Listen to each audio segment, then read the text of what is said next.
So yeah, Super Mario 3. It's a good game. Gonna go ahead and warp to the best world. Wait, level 4 is the best world. That's Big Land, and I've just passed it. uh, Dang. Um, okay, so what's the second best world?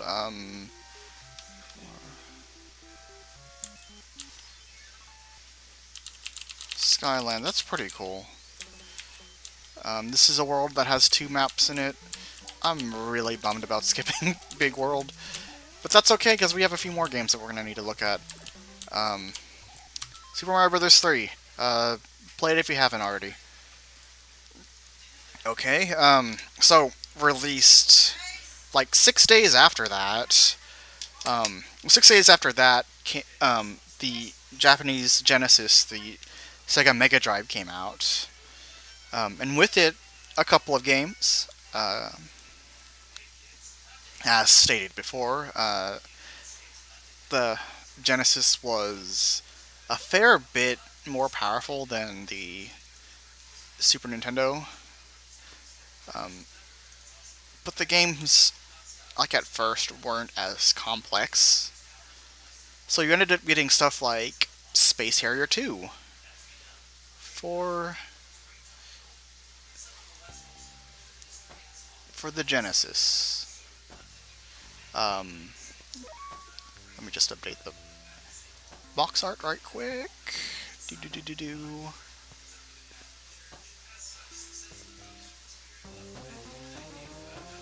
This game has great music, by the way.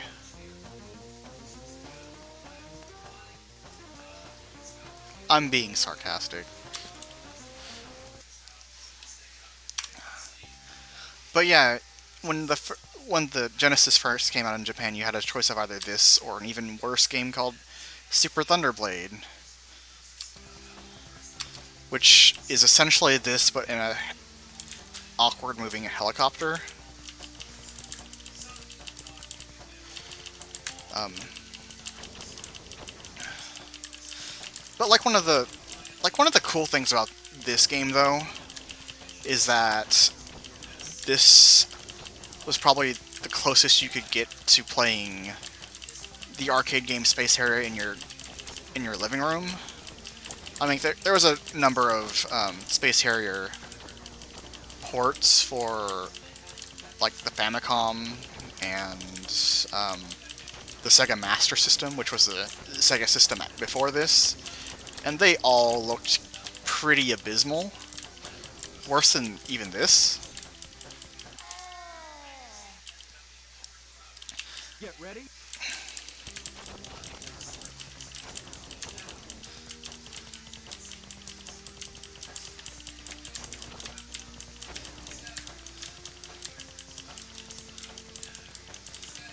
Uh, Looking back, I don't think you'd find a lot of people who'd rather play this than um, Super Mario Bros. 3 or even Legendary Axe. But like, there really wasn't a lot of other games that you could get at the time that played exactly like this for like home consoles.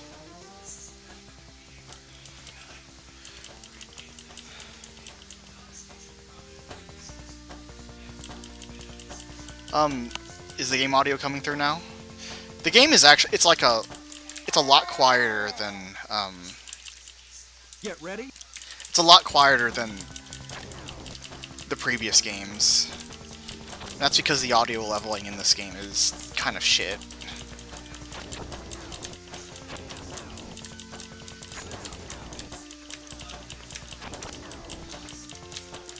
Again, this was like one of the first games to come out for the Sega Genesis, so I can imagine like the developers at the time didn't quite know how to handle the new hardware.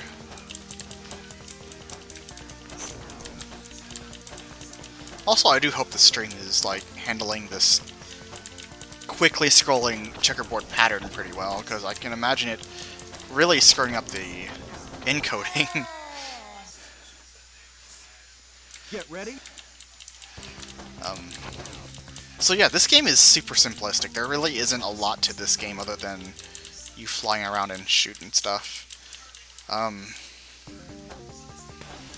But you can kind of see like where games like Star Fox and like other 3D shoot 'em up games like this kind of take inspiration from this. Like, this was essentially the Star Fox of 1988. Get ready. So I mean, I can see the appeal of this game, even though it's not really that great.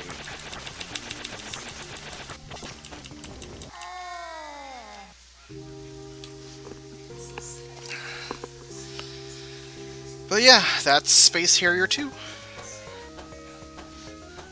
Not really any point in putting in your name because the game just wipes out the high scores once you reset the console. So anyway, moving on. Released... So, okay. December 4th, 1988, this TurboGrafx 16 got a significant upgrade. It got a thing called the... It was called the TurboGrafx CD, or the PC Engine ROM. Yeah, it's really called the PC Engine ROM. It was the first...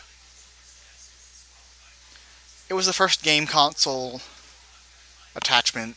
Well, it was the first time video games were on CDs. Predating stuff like Myst and a lot of DOS CD games too. So this was pretty revolutionary. And with it, 2 games came out. One game, this sort of proto-dating sim involving a Japanese singer from like the 80s. It's not really that much of a game. And then there was this game called Fighting Street, which is actually a port of the very first Street Fighter. And if you know anything about the first Street Fighter, it's pretty bad. It is pretty bad. But it has really good CD quality music.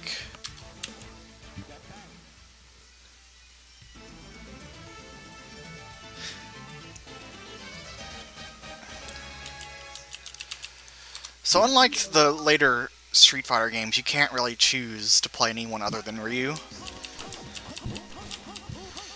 And also, unlike the other Street Fighter games, fighting is... the controls are kind of crappy. Like, you don't walk, you just kind of hop.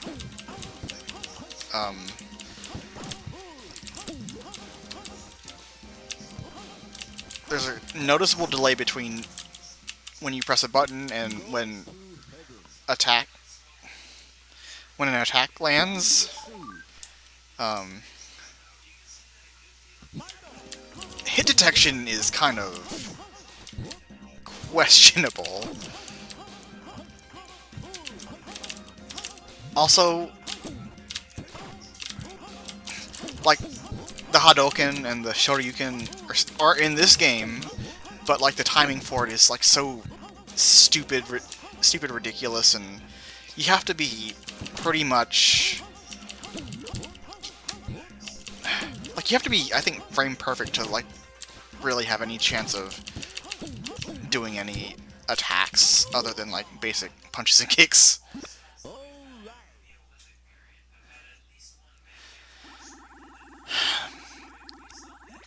Honestly, fighting games weren't really all that good until Street Fighter came out. Street Fighter 2 came out in like 1991. Like, there were a few interesting exceptions to the sort of semi exceptions to this rule, like Karate Champ. Not really a good game, but it was a fair bit more interesting than this. But like, if you wanted to play an action game for the TurboGrafx 16, if you wanted to play a action video game on a CD, like, I guess this is better than nothing. Also, you probably can't hear because it's so soft, but like this game actually also has like really warbly voice. Like the guy I was fighting would always say like "Go to heaven" every time I die.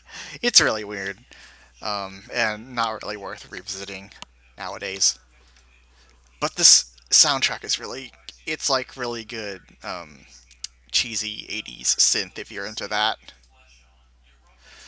So, this was released December 4th, 1988. About a few days after that, on December 9th, 1988,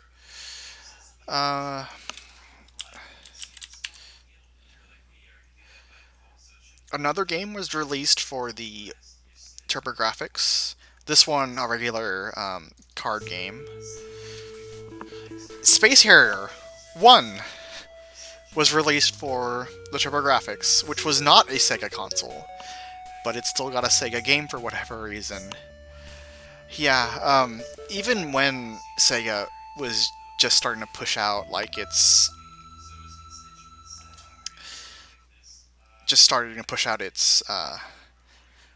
Genesis, like it still wasn't above licensing some of its games to rival systems. But this port is actually pretty notable for being a fair bit smoother, a more smooth gameplay experience than the horribly janky Space Harrier 2. Which is pretty surprising because this is actually running on weaker hardware than the Mega Drive. Like, the Mega Drive has a 16-bit, what's it? 68 Yamaha 68. I forget who makes the processor on the Genesis, but it's a 16-bit processor. While the TurboGrafx runs on an 8-bit processor and a 16-bit graphics. I'm talking about this like I know what I'm freaking saying. Anyway, I guess what I'm trying to say is that the TurboGrafx had a better Space Harrier than any of the Sega consoles did. Like, this plays a lot quicker and a lot better than Space Harrier 2.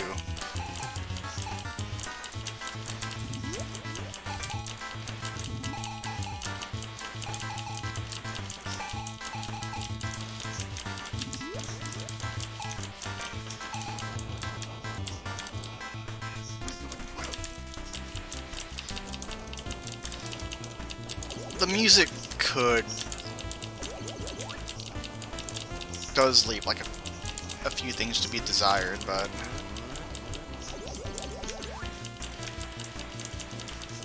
it's really not too bad.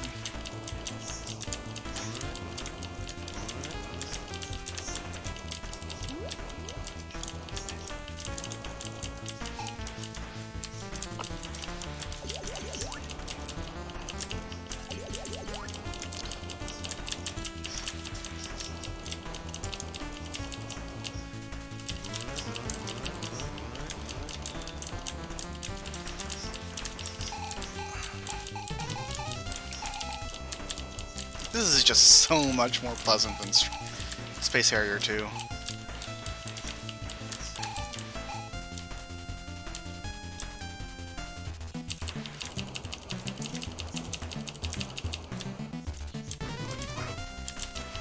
You're doing great.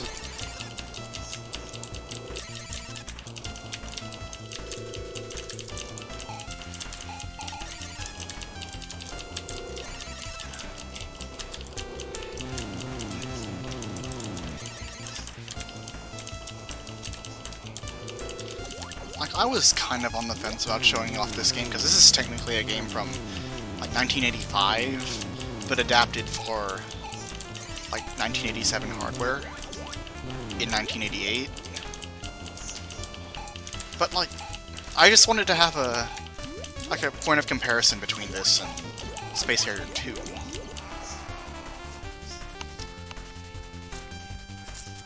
And plus, this was released December of 1988, so it definitely would have been fitting for, like, the time frame I'm trying to, like, really show off here.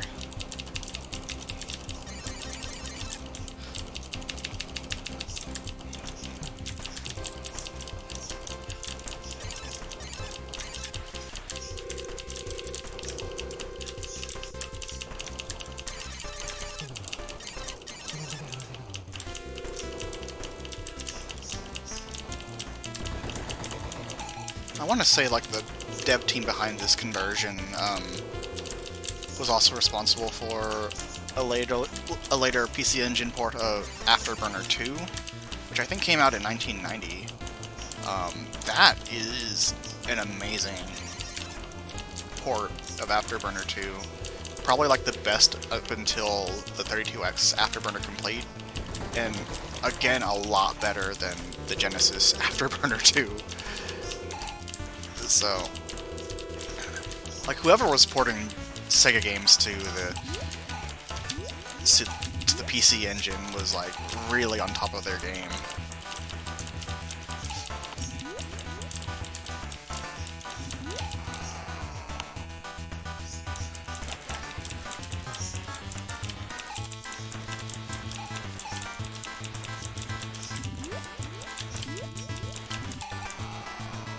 Goodness.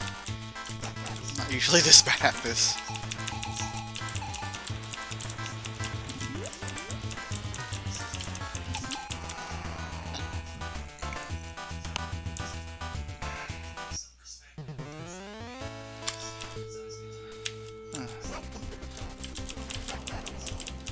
It's a little unfortunate there's no continue function to this, though, because this game is actually pretty long. I think more than 18 stages all in all, and I'm having trouble getting through 3 of them.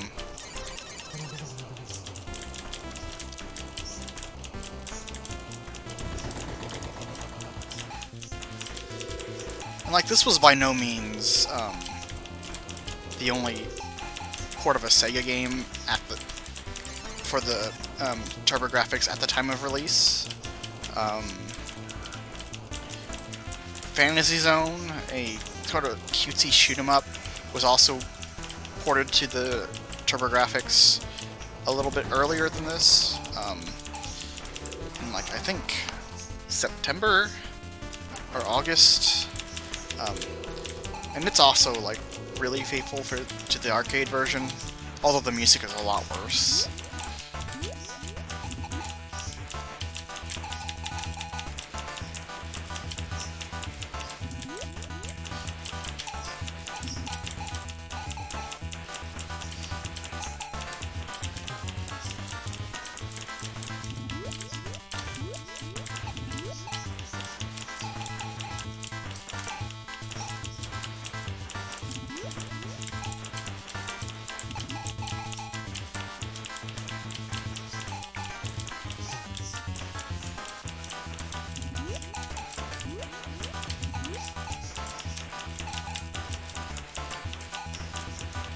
I'm not doing any damage to this guy, am I?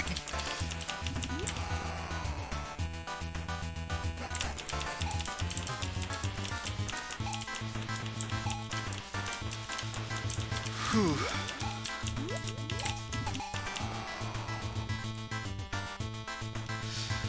Alright, I think I've showed enough of Space Harrier.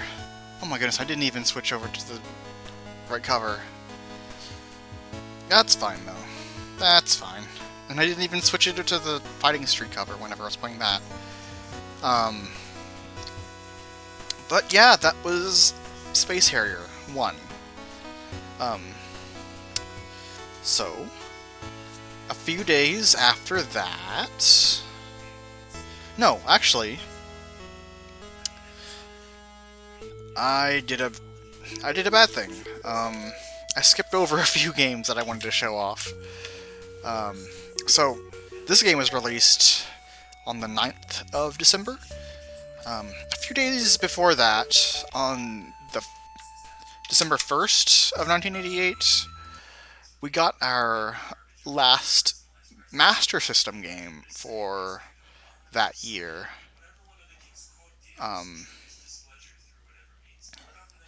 It was a game in Japan that was called Borgman, which was based off of this anime. I think it was an anime. But in America, it was released under the name of Cyborg Hunter, which is the version we'll be playing here. What do you mean I'm missing the firmware?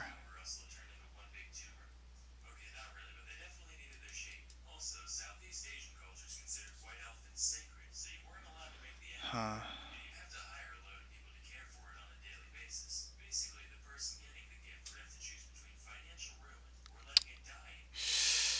Whew.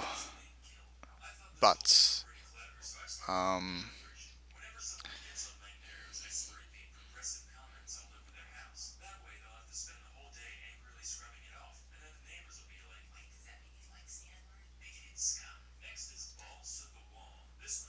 okay, I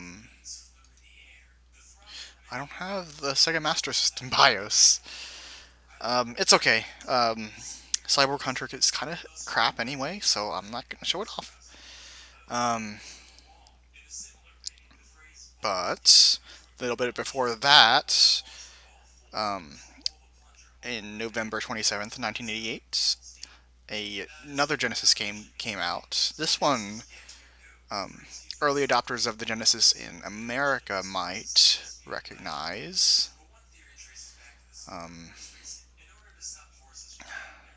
A little game called Altered Beast. Also a port of a existing, at the time, arcade game, so it's also pretty simplistic.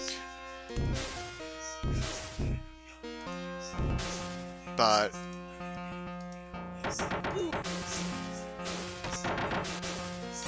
Power up. okay, one moment. Power up. So it's a bit simplistic, but it does play a little bit better than Space Harrier 2. Rise from your grave.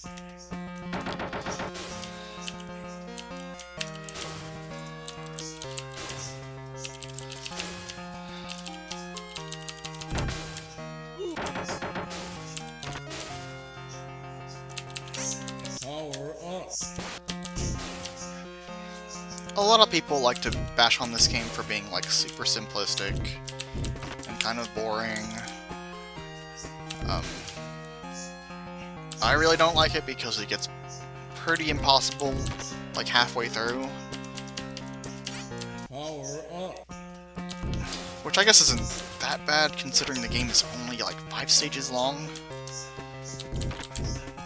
And also doesn't really have a lot of variance. But, like, this game looked really cool. I'm assuming back in 1988. Welcome to your doom. I mean, it looks a lot like the arcade game.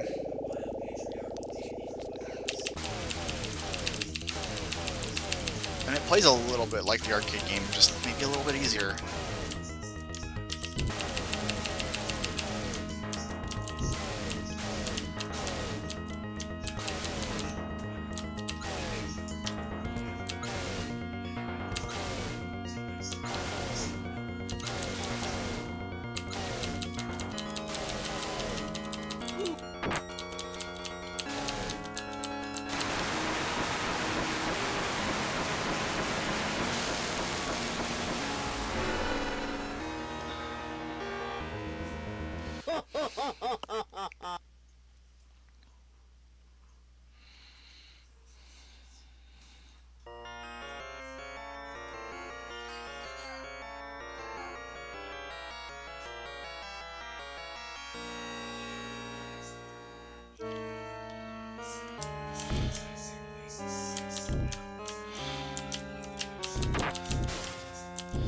But yeah, like despite this game being super simplistic Power up. and kind of stupid, all things considered, like, it looks really good. Like, it's got a really moody atmosphere to it. You can kick the heads off of those dragons, and there are those chicken things, and Power up. you can kind of tell that those dogs have two heads. Well, not really. That's why I like those purple blobby dudes. They're doing their best. This guy isn't gonna fight us unless we're like a beast. I don't know, he's just kind of into that. Oh no, chicken dude, no, why? Rise from your grave. So now I'm electric type dragon? Because whenever you think dragons, you think electricity. I don't know, I think it's kind of cool. Later you get to be a bear that turns things into stone.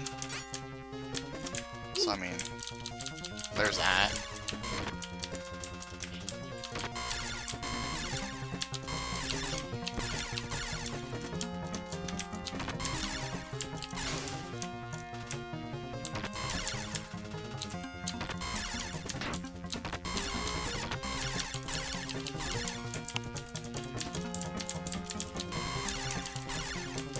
Welcome to your doom.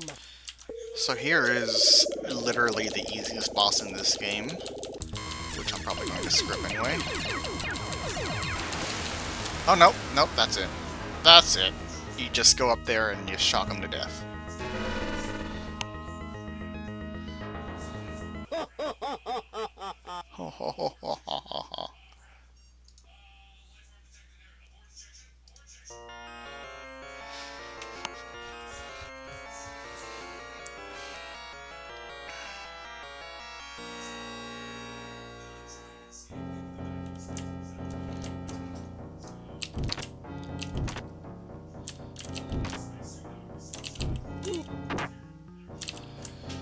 Bipedal wasps, that's not a...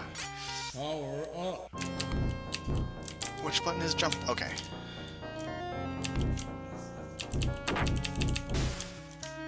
That guy just exploded into guts.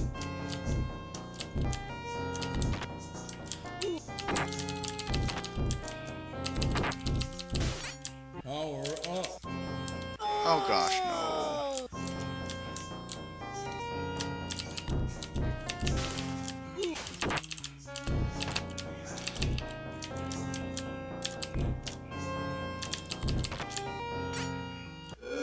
And now I'm a bear. Ain't I cute?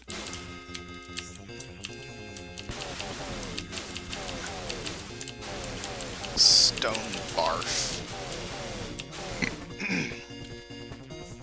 Welcome to your doom.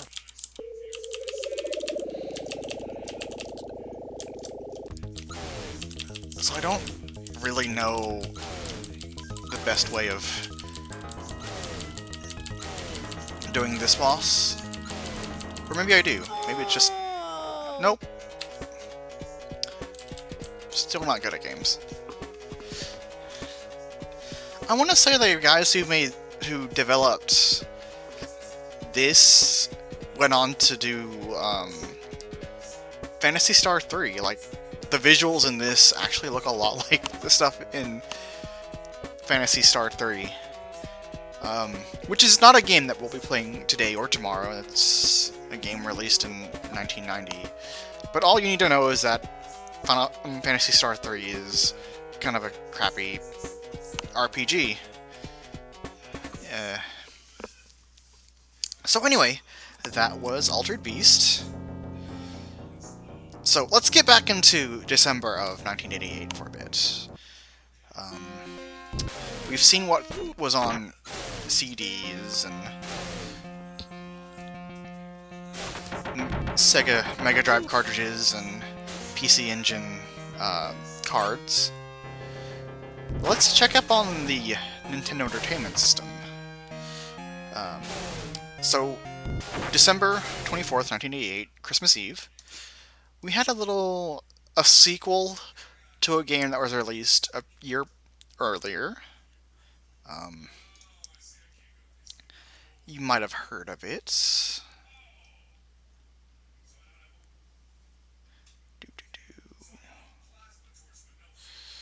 Where is it?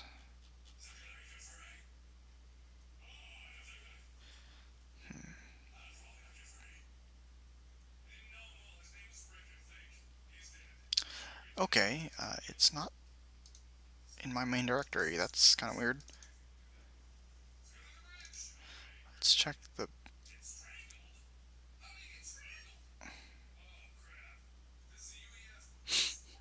Ah, okay. Pardon me.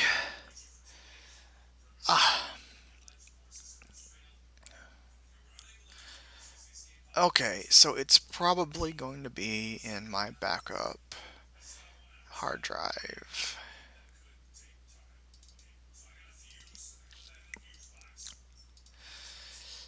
Oh boy.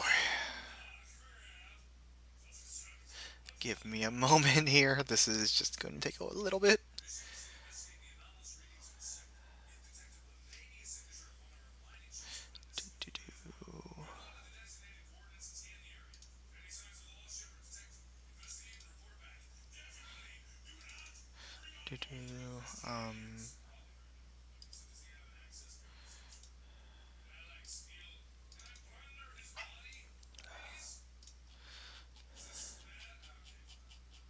Man, you'd think I have prepared for this. Ah, but that's just the fun of streaming, huh?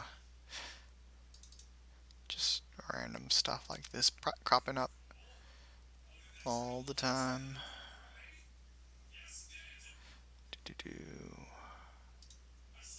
Talk NES. We'll distract this here. Okay, yeah, 1988, Christmas. A little game known as Mega Man 2, or Rockman 2, came out in Japan.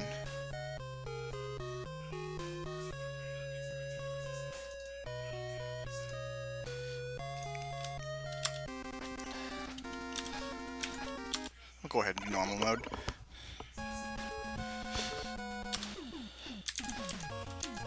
Now, for those few who aren't familiar with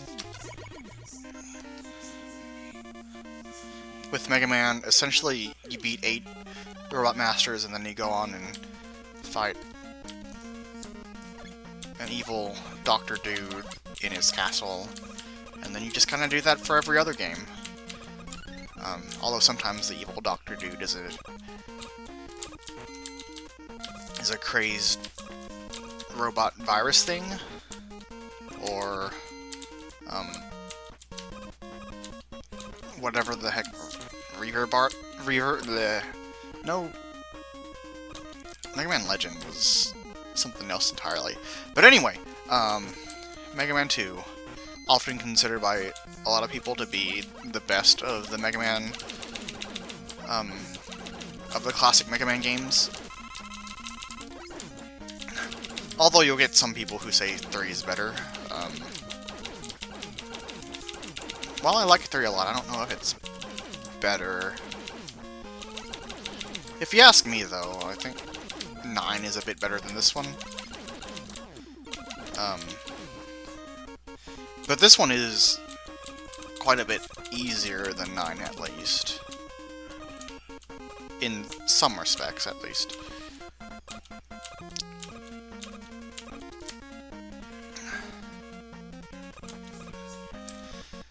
yeah, again, even though it's not, it doesn't look quite as good as some of the stuff on the TurboGrafx or the Genesis, like, you're still getting, like, these really colorful, really well animated, for the time, graphics, and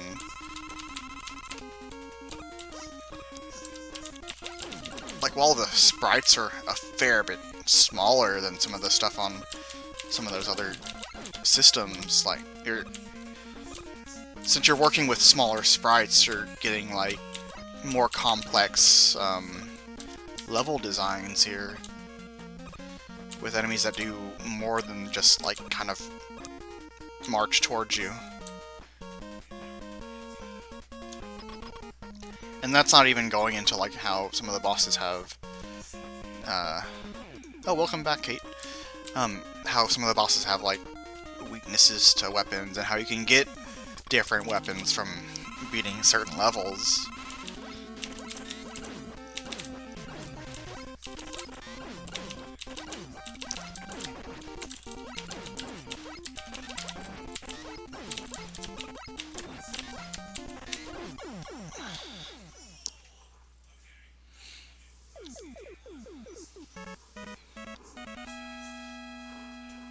But yeah, the music in this game is really good, the graphic style is really good,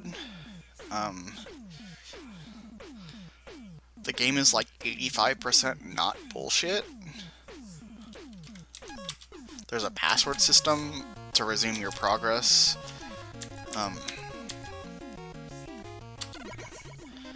Which, like, even now, I mean, even in 1988 was pretty novel, I think.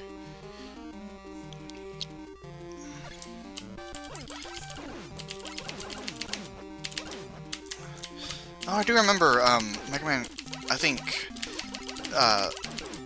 like, the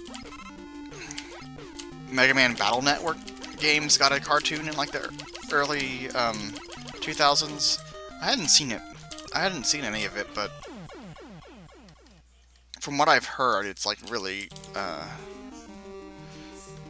really faithful to the games. Haven't really played any of the Battle Network games either, but I hear that they're pretty good, Game Boy Advance RPGs. Why am I using the default pea shooter? Once you get the Metal Blade, like, there is very little reason to go back to the pea shooter, because, like, you can shoot a bunch of it without running out of ammo, and it's just really good.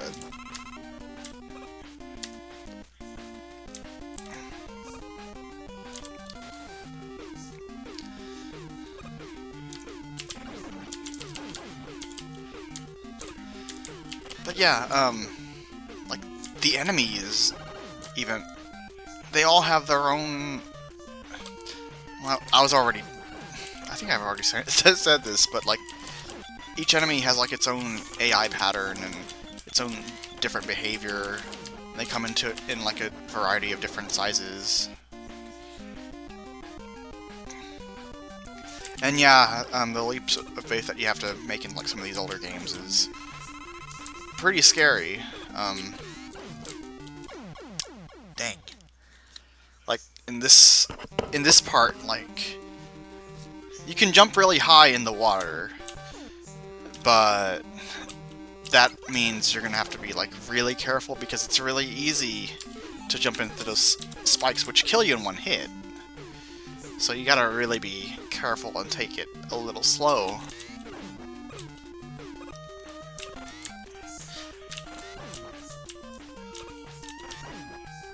Like, games at this time were really starting to move out of the simplicity of, like, arcade games that all they really demanded of you was, like, to memorize patterns and, just be, like, really quick at pushing buttons and stuff. Like, games were just starting to get a little more cerebral.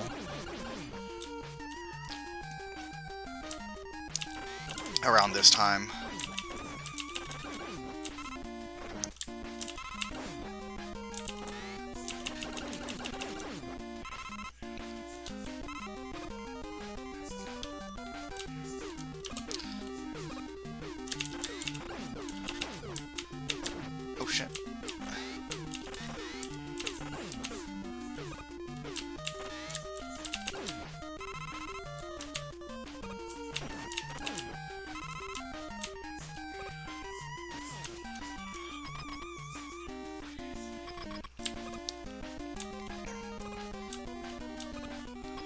So, like, this game is actually really well beloved by people, by fans of, like, the Nintendo Entertainment System.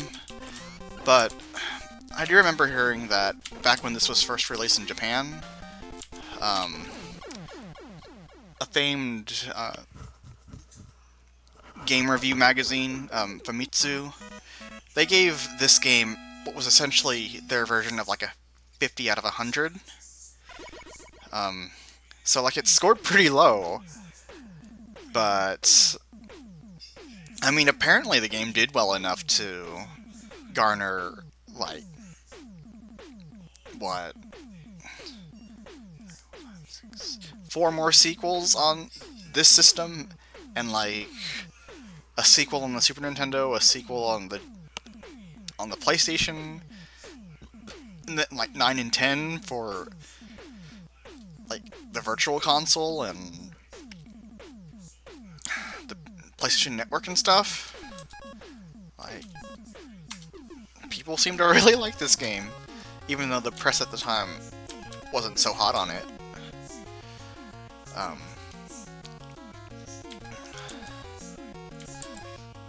not gonna do Heatman just yet because that stage has a really irritating level gimmick that I don't really want to get into right now, and plus I'm not going to really play through the entire game. But I do want to show off like some of the more cool stages. Like, that's another really cool thing about this game, is that not only are each of the enemies different, but each of the stages just have different gimmicks to them. Like, this game just kind of oozes personality. And other than, like, the kind of unfair difficulty, there's not a lot to dislike about this game.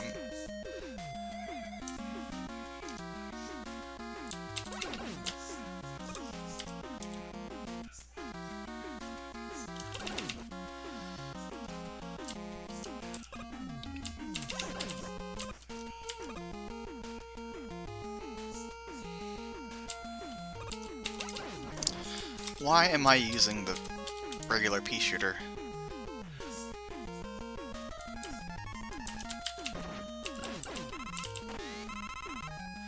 If you use the metal blade against these, like, little baby robot birds, you can just rack up a ton of power-ups.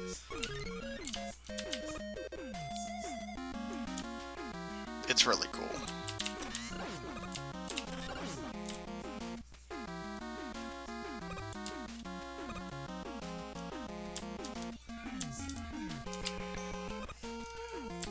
I remember, like, when I was first getting into emulation, like, I played a lot of the first Mega Man, and, like, that game was brutal. And then I decided to download, the ROM for this, and, like, going from the first Mega Man to this was just, like, sort of just this...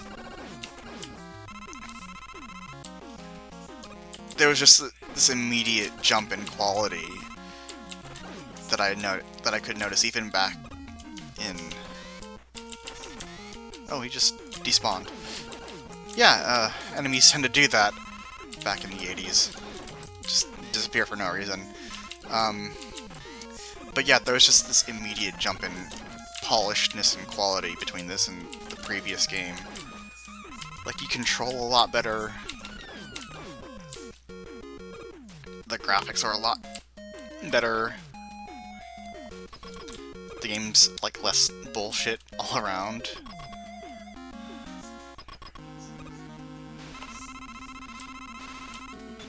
So anyway, here's Airman, who isn't affected by that.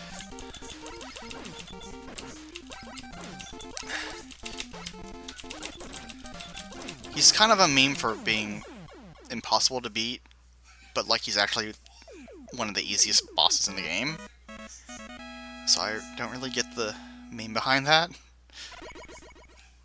He's actually quite a bit harder in the Genesis remake of this, and this did get a Genesis remake like later in 1993, but it's generally well regarded as being much more inferior to this version.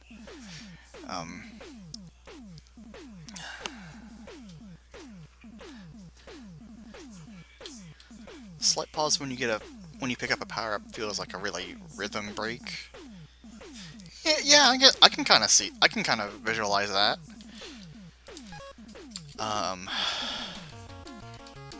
So what was item 2? Item 2. I'm gonna need item 2 for Heatman. That's right.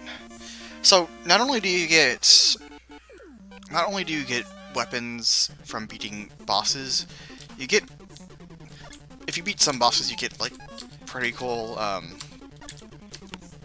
abilities like generating platforms like this item 2, which I'm going to need for a later part of this stage.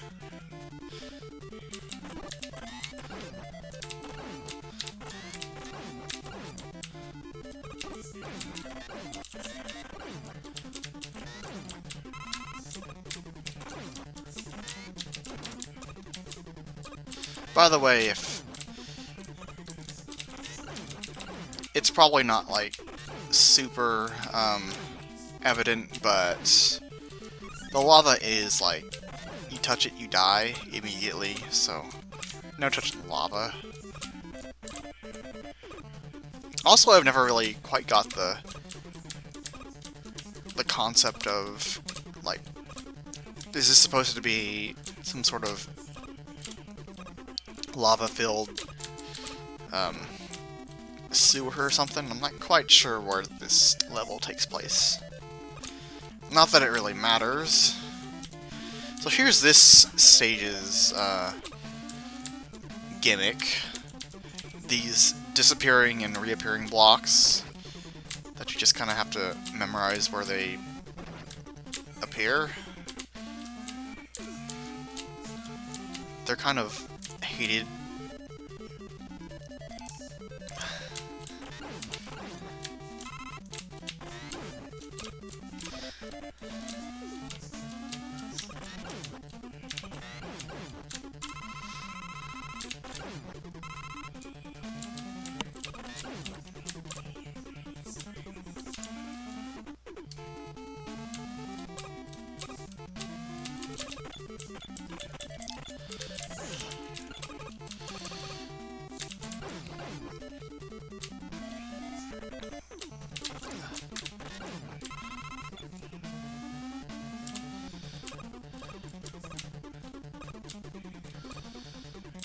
So we're coming up to what is perhaps one of the most infamous parts of this game.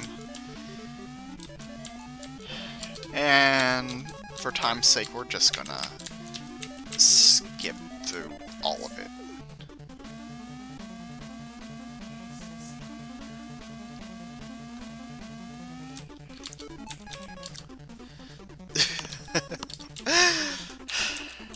Like, it's possible to do without item 2, but it is a huge freaking hassle.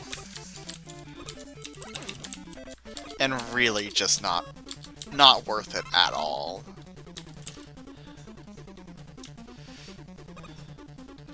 Okay, so Heatman is weak to water, because that's how elements work.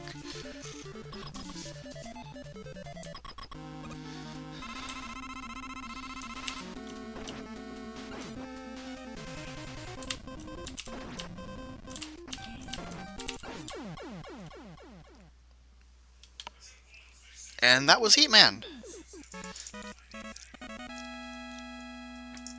Not so hot now, huh?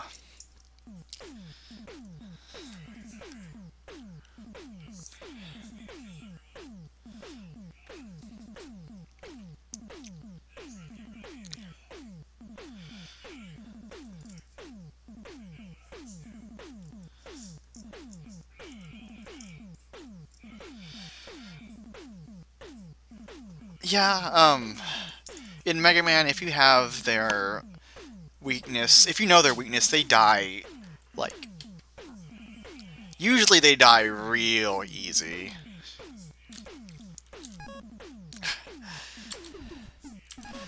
So, now we have Woodman, who is actually kind of hard, even if you have his weakness. Hey, Jetstorm.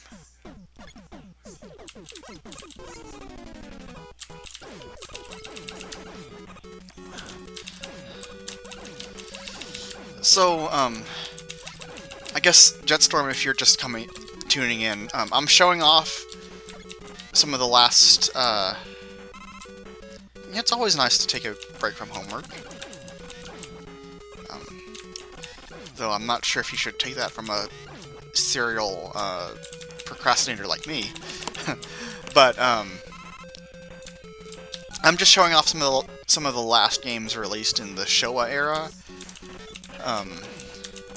Because this Wednesday marks the end of the current Heisei era, and I was just showing off like what games were around the last time there was a change of emperors in Japan. And as you can see, games have kind of evolved quite a bit from that time.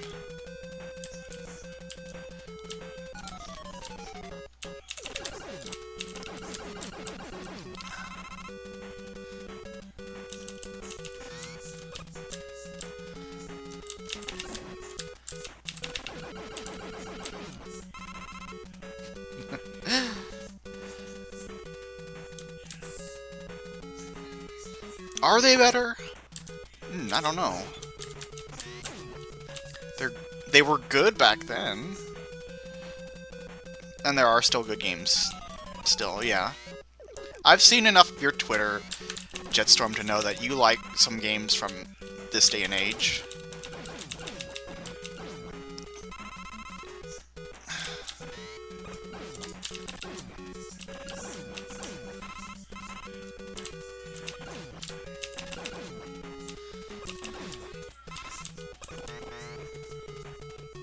Yeah, the reboot Devil May Cry from like a few years ago. That seems to have been really polarizing. Although I don't think I've heard like from a lot of people who actually liked it. But like you, I don't have like a lot of connection to the originals. So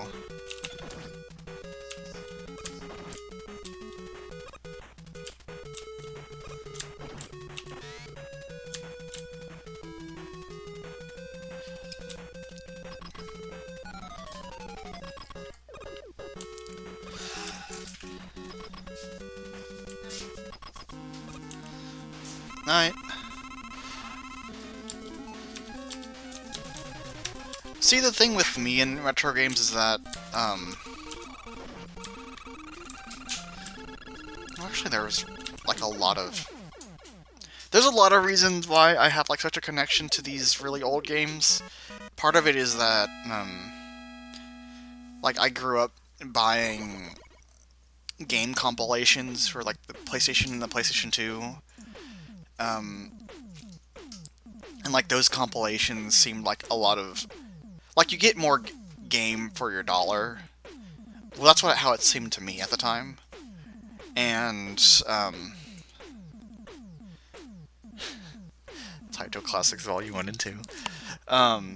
Like in junior high, I got into emulation, which at the time I thought was like, oh cool, I could download these full old games for free, and like I could enjoy myself playing stuff like this and like really old obscure stuff that people my age weren't like really familiar with, and like have as much of a good time playing these as like some of my contemporaries were playing like Halo and stuff at the time. And don't get me wrong, like Halo and Halo 2 are really solid games looking back. But I don't know, just being able to play like these really cool games and to have them for free and not have to be like current with video game technology at the time was it was just really cool, and I think that more than anything has caused me to have like this really large fascination with retro games.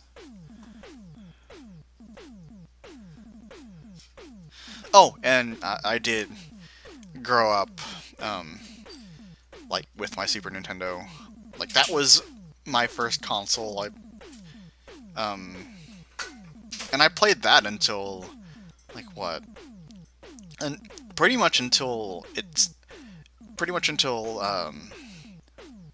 we weren't able to boot it up and play anymore. Back in, like, oh man, maybe the early 2000s, but by then I had moved into, like, playing Pokemon on the Game Boy.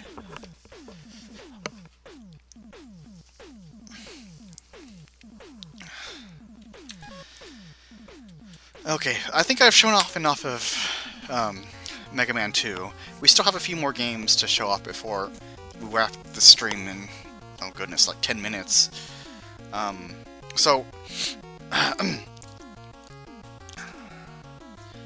Sometime in December of 1988,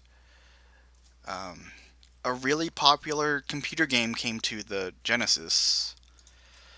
You may have heard of this one before, but if you ever try finding a physical copy of it, like, you probably won't, because it was taken off of store shelves really quickly.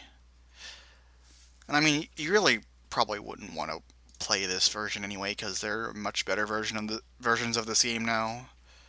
I am, of course, talking about a little game known as Tetris.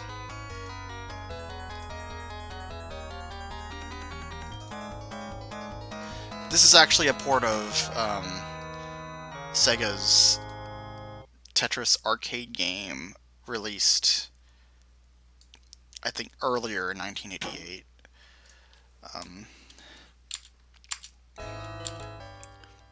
But it pretty much plays like your regular Tetris game. You get your pieces, you rotate them. There's a hard drop button, and you can soft drop with the direction pad. And you make your lines, and you try not to get the blocks to stack up too high, and yada yada yada. You get the gist. It's Tetris. But it's on the Genesis, which not a lot of people knew there was a Tetris game on the Genesis.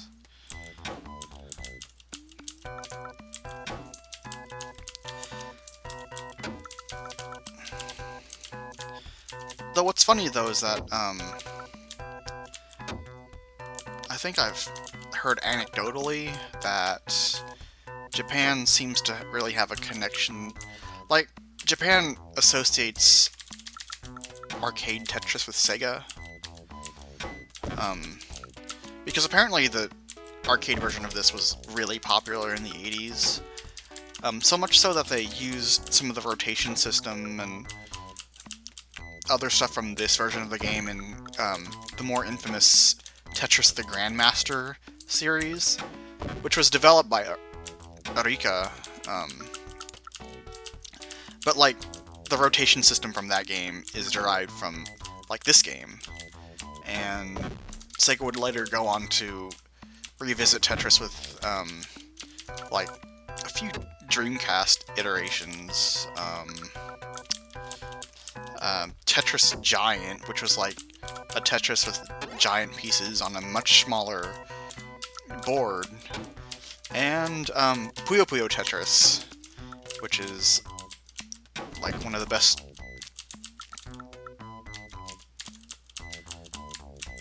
puzzle games on the Switch.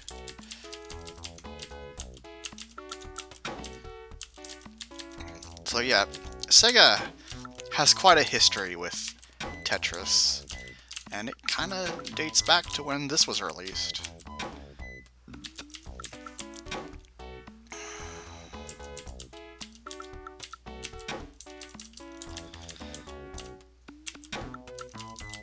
Yeah, I want to say Sega did have the license to the like the arcade rights to Tetris, at least in Japan. Kind of like how Atari had the arcade rights to Tetris in the Americas.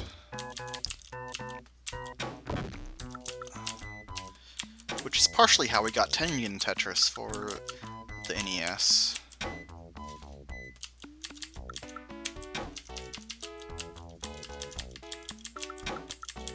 I want to say this version of Tetris actually predates like when Tengen was a thing. I don't know. I don't know when Tengen was actually like formed. Now that I think about it.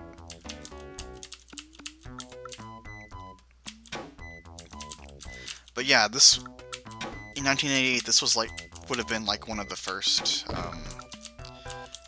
Tetris games available for home consoles.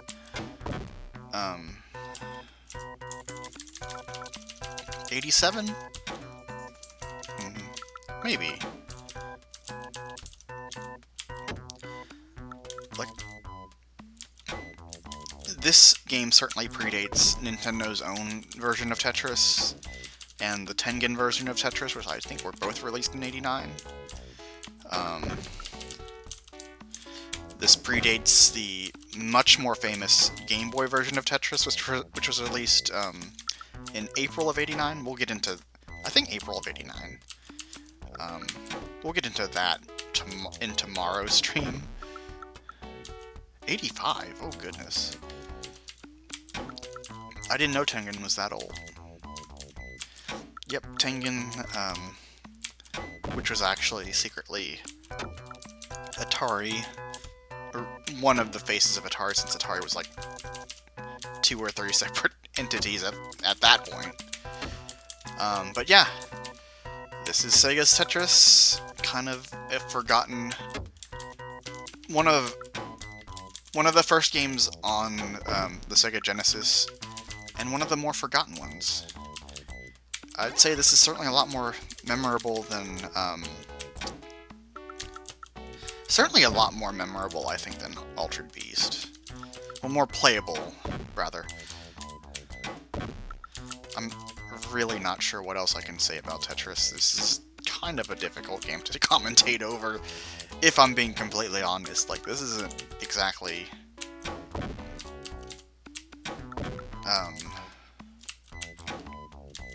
Tetris 99 or anything. This is pretty much going to go on until I hit like level 6 or something, and then inevitably fail.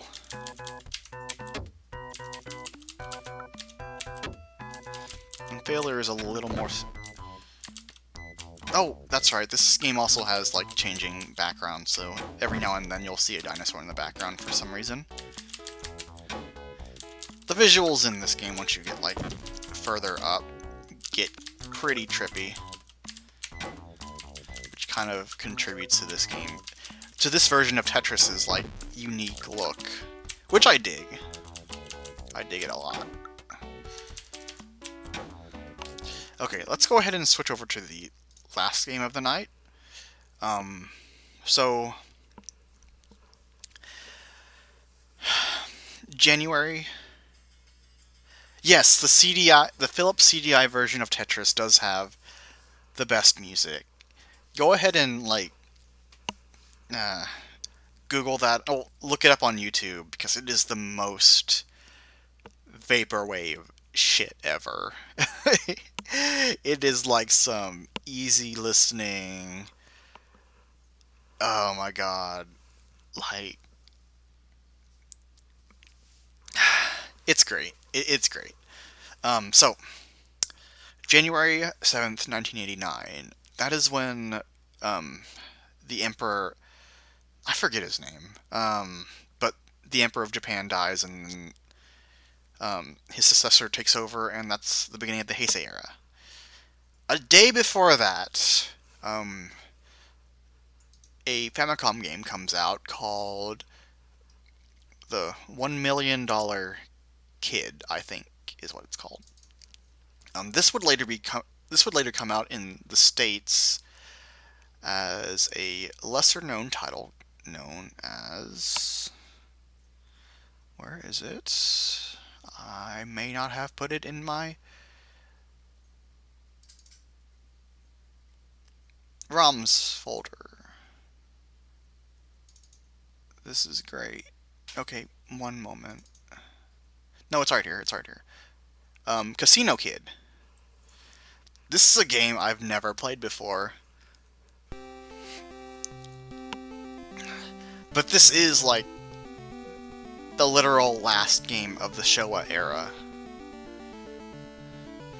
So, this is pretty much like the epitome of today's stream subject. And it is capitalist as hell. I think.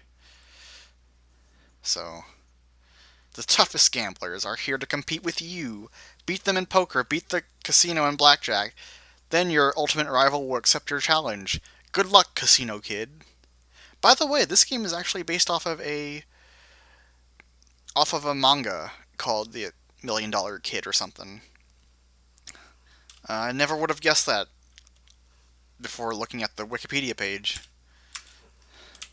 So, at first glance, this kind of looks like a RPG.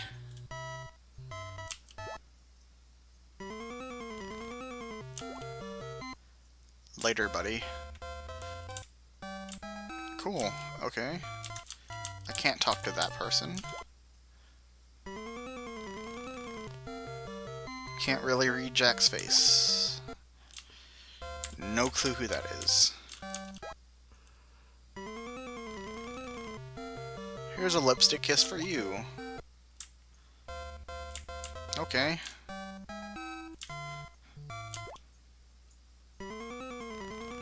Stefan can't hide his emotion. I'm starting to think this is a virtual gambling game, I guess. Looks like we have some slots here, which we can't interact with yet. I think we're going to need some sort of currency to be betting with. Or, I'm pretty. I'm missing something here. Spend, spend, spend.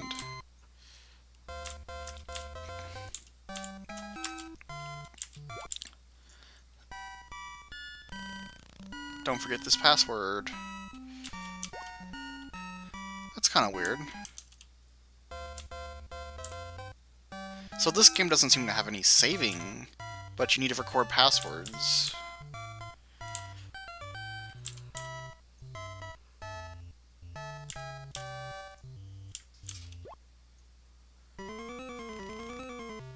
I can get you a soda.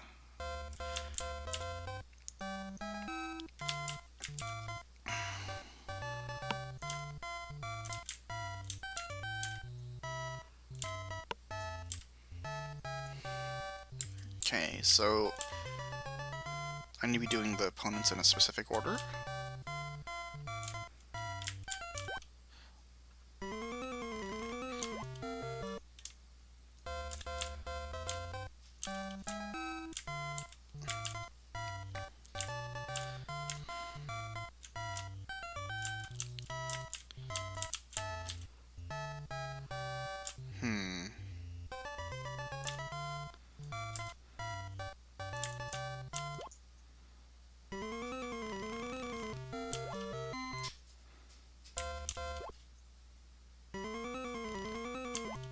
He's tough.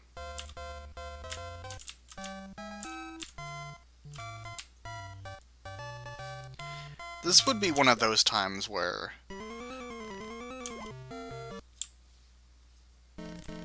Okay, we're playing a game now.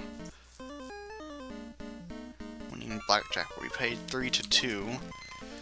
The bet range is 10 to 100.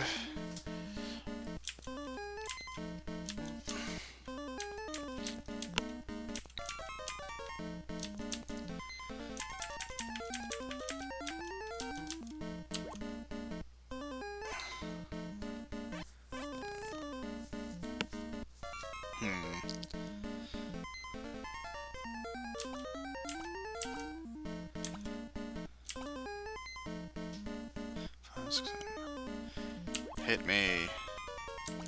Oh gosh.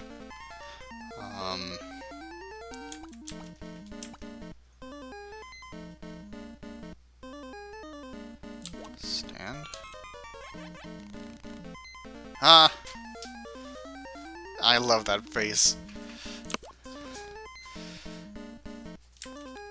Wait.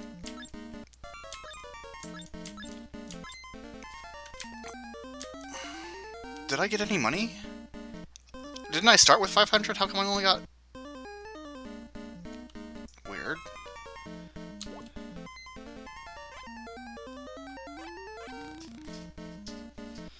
Ooh. I'll stand.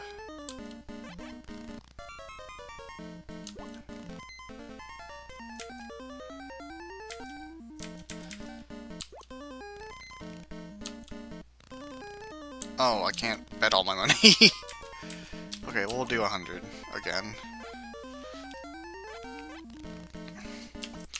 Hit, stand.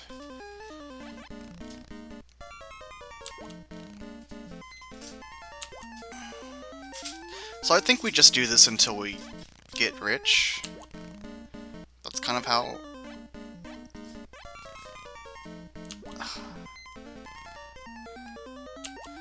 That's kind of how these games go.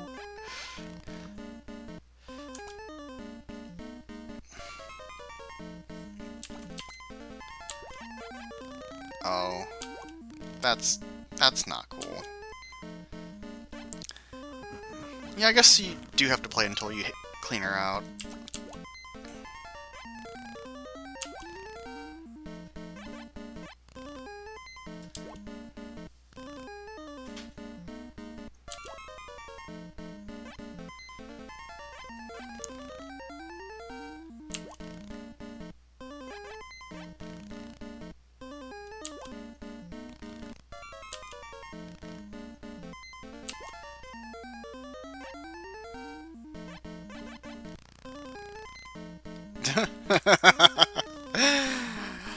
I gotta love that godlike RNG.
So I guess I won that one.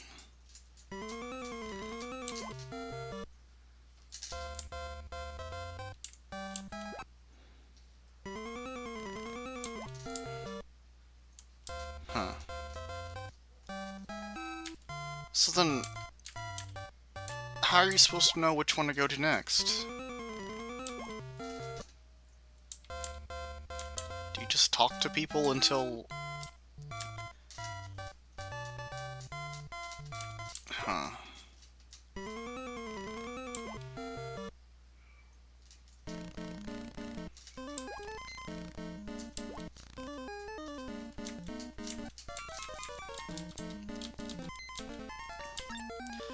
not... Hmm.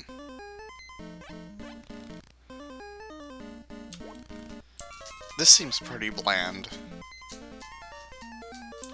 Although, these facial expressions are pretty good. But anyway, I guess that's the $1 Million Kid, or Casino Kid, or whatever. Literally the last game of the Showa era. I mean, this is kind of like grinding in an RPG, except card-based? I don't know. And that's gonna be it for my stream for now. Next week we're gonna be looking at some of the first games of the Heisei era.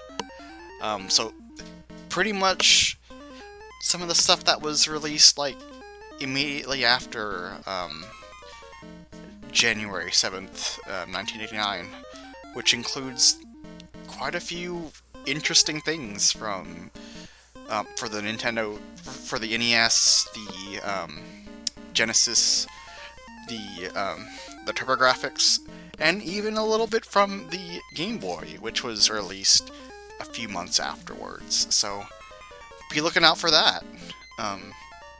But anyway, thank you guys for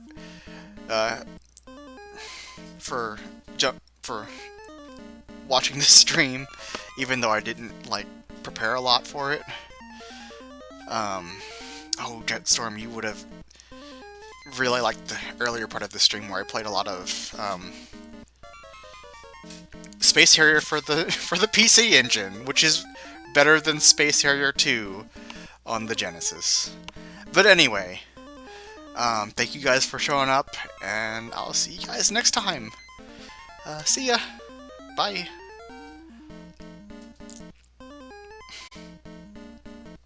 Yeah, you really would have liked it, I think.